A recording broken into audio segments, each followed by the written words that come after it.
दूसरा जो video viral हो रहा है वो शंभूक वध को लेकर है, जी। उस पर क्या कहेंगे आप? शंभूक का जो प्रसंग है ये बहुत ही विवादास्पद प्रसंग है हमारी राम कथा में, और मतलब अच्छा तो नहीं लगता है, मुझे भी नहीं अच्छा लगता है। मैं ईश्वर से प्रार्थना करता हूँ कि काश ये प्रसंग न होता, पर ये प्रसंग है तो मैं क्या करूँ इसमें।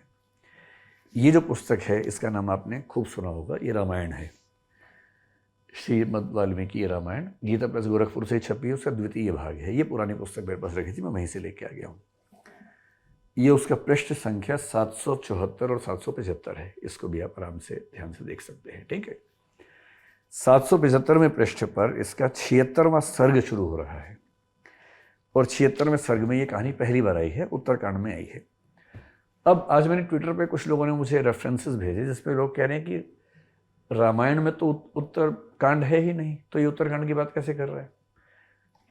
ये गीता प्रेस है, रामायण है, ये रामायण का उत्तरकांड है। इसमें आप अगर देखना चाहें तो देखें, सबसे ऊपर क्या लिखा है, उत्तरकांड।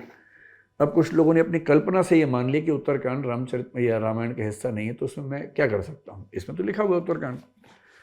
और इस प्रसंग में जो बात कही जा रही है वो क्या है, देखिए मैंने ये संदर्भ क्यों दिया, तुलसीदास क्यों प्रगतिशील हैं।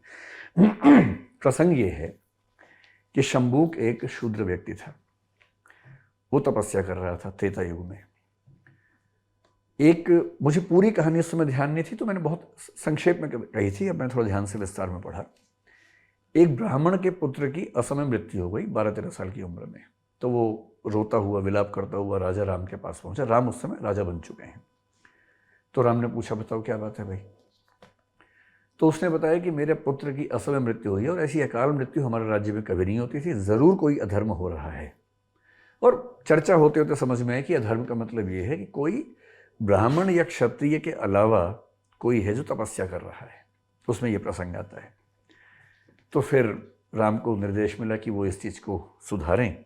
राम खोजते हुए गए, और जब खोजने के बाद पहुँचे तो उनको ऐसा दृश्य दिखा, एक व्यक्ति पेड़ से उल्टा लटका हुआ तपस्या कर रहा था। राम ने उससे पूछा, बड़ी विनम्रता से पूछा कि आप कौन हैं, किस वर्ग से हैं, किस जाति से हैं, किस समुदाय से हैं। और लंबी बातचीत हुई। उसके बाद उसने बताया कि आप मुझे शूद्र समझिए, ये तीसरे श्लोक का हिस्सा है, आप मुझे शूद्र समझिए, मेरा नाम शंभूक है। उसका जो अगला छंद है, भाषतस्तस्य शूद्रस्य खड्गम सुरुचिर प्रभम निष्कृष्य कोशाद विमलम शिरच्छेद राघव। वो क्या कह रहा है, वह इस प्रकार कह ही रहा था कि श्री रामचंद्र जी ने म्यान से चमचमाती हुई तलवार खींच ली और उसी से उसका सिर काट लिया। और अगला छंद कह रहा है कि जैसे उसका वध हुआ, इंद्र व अन्य देवता बहुत अच्छा कहकर भगवान श्री राम की अभ्यर्थना करने लगे। ये प्रसंग वाल्मीकि रामायण में है। बुरा प्रसंग है। वाल्मीकि के समय में शायद ये सामाजिक चर्चा इतनी नहीं होती होगी, सोशल डिस्कोर्सेस वैसे नहीं होंगे। सीधी सी बात है, हम भी अपने समय की सीमाओं से बंधे हुए हैं, हर व्यक्ति बंधा होता है, हर लेखक बंधा होता है। इसके लगभग 1000 साल बाद 9वीं शताब्दी में भवभूति ने उत्तर रामचरित लिखा। भवभूति बहुत महान साहित्यकार हैं। ये भवभूति का उत्तर रामचरित है, ठीक। भवभूति के उत्तर रामचरित में भी ये प्रसंग आता है। और मैंने इस प्रसंग को यहाँ से नहीं पढ़ा था, ये तो मैंने आज पहली बार पढ़ा। मैंने कहाँ से पढ़ा था, दिल्ली विश्वविद्यालय के बहुत प्रसिद्ध प्रोफेसर रहे हैं, प्रोफेसर विश्वनाथ त्रिपाठी। उनकी किताब है लोकवादी तुलसीदास। तुलसीदास का अध्ययन करने के लिए मानते हैं कि इससे बढ़िया कोई किताब नहीं, इतनी गहरे अनुसंधान से किताब लिखी हुई है। और विश्वनाथ त्रिपाठी होना मजाक नहीं है, 50-60 साल की तपस्या करनी पड़ती है, तब जाके व्यक्ति उस स्तर पे अध्ययन कर पाता है। सारी पुस्तकों का अध्ययन विश्लेषण किया उन्होंने। मैंने ये किताब पढ़ी हुई थी, और इस किताब में क्या लिखा है मैं कुछ पंक्तियाँ पढ़ देता हूँ। वाल्मीकि, भवभूति, तुलसी और निराला के राम चरित्र में जो अंतर है उसका कारण इन महावीर कवियों के युगबोध का अंतर है। राम कथा में एक प्रसंग ऐसा है, ये इसमें पृष्ठ 25 पर है, कोई पढ़ना चाहे तो पृष्ठ 25 में इस पूरे प्रसंग को देख सकता है। राम कथा में एक प्रसंग ऐसा है जहाँ वाल्मीकि और भवभूति के राम शंभूक नामक शूद्र का वध करते हैं। उस बेचारे का कसूर यह था कि शूद्र होकर भी तपस्या कर रहा था। वाल्मीकि के राम का प्रसंग है, तो जो मैंने आपको बताया कि जैसे ही उसने बताया कि मैं शूद्र हूँ, उसको अगले क्षण रुचिर प्रभा वाली विमल तलवार को म्यान से निकालकर उसका सिर काट लिया। लेकिन वाल्मीकि के बाद जब भवभूति का जिक्र आता है, बहुत अच्छी बात है कि भवभूति के राम के मन में अंतर्द्वंद्व है कि क्या मैं इसको मारूं या ना मारूं। ये उस वीडियो में है, जो पूरा वीडियो है, मैंने यही बात बताई है उसमें। भवभूति बहुत परेशान, भवभूति के राम बहुत परेशान है कि मैं क्यों मारूं, भाई तपस्या ही तो कर रहा है।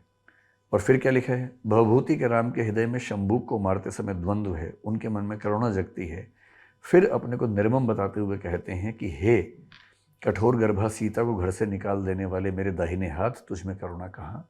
और उसके बाद वो उसका सिर काटते हैं। ये प्रसंग उसमें है और ठीक यही प्रसंग में भवभूति के उत्तर रामचरित भी लेके आ गया हूँ, आप उसमें भी चाहे तो देख सकते हैं। तुलसीदास की महानता ये है कि तुलसीदास ने शंभूक वध के प्रसंग को रामचरितमानस से हटा दिया।